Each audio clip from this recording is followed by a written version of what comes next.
გაკეთებს. ეს მრავალსტრიქონიანი კომენტარი არის, ლურჯი ასოებით და თავბოლოში 3 ბრწყალი რომ არის, speed-ი სიჩქარე არის q-ი თუ რა სიჩქარით იმოძრაოს, ეს კიდევ ერთსტრიქონიანი კომენტარი არის, თავში GSZ რომ აქვს hashtag-ი.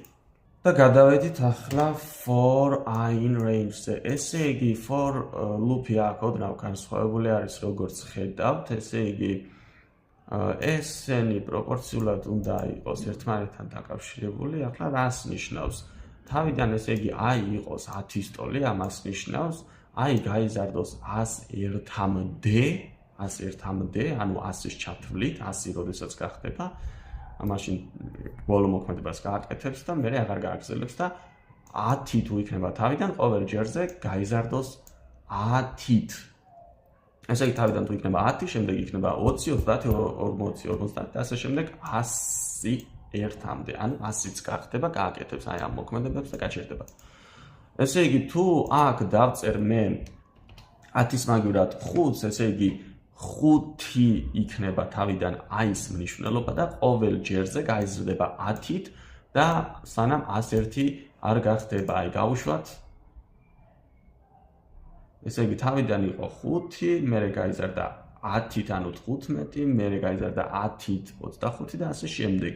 და რამდენიც ჩაეტია ახლა 101-ში, იმდენი დახატა, ანუ 1, 2, 3, 4, 5, 6, 7, 8, 9 და 10 დახატა. აქ თუ დავწერ 3-ს, ამ შემთხვევაში ასე გააკეთებს. აი მაგალითად ბიჯი რომ შევამციროთ, თუ რამდენი ბიჯით გაიზარდოს, ხო? და აი თავიდან იყოს მაგალითად 3-ის ტოლი და ყოველ ჯერზე გაიზარდოს რამდენით? ახლა 2-ით.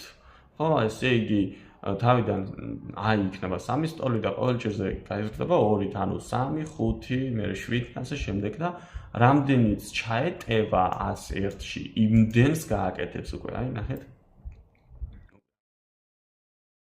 7 ხაზი კი არ გააკეთა და 10 ხაზი. უამრავი ხაზი გააკეთა, შიგნით რამდენიც ჩაეტია, ხო?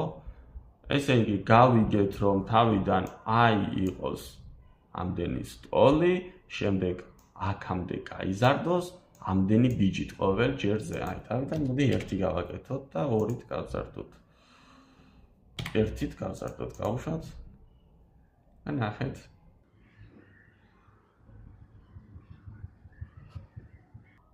აი ასეთ მსგავს ფიგურას ქმნის, ანუ 1 პიქსელი იყო თავიდან 1-ით გაიზარდა და ყოველ ჯერზე 1-ით იზრდება და ასეთ ფიგურას ქმნის.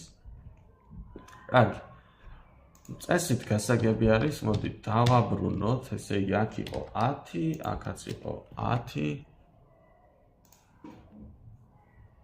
წესით გასაგები არის, next-ს დავაჭიროთ, გადავედით შემდეგ დავალებაზე.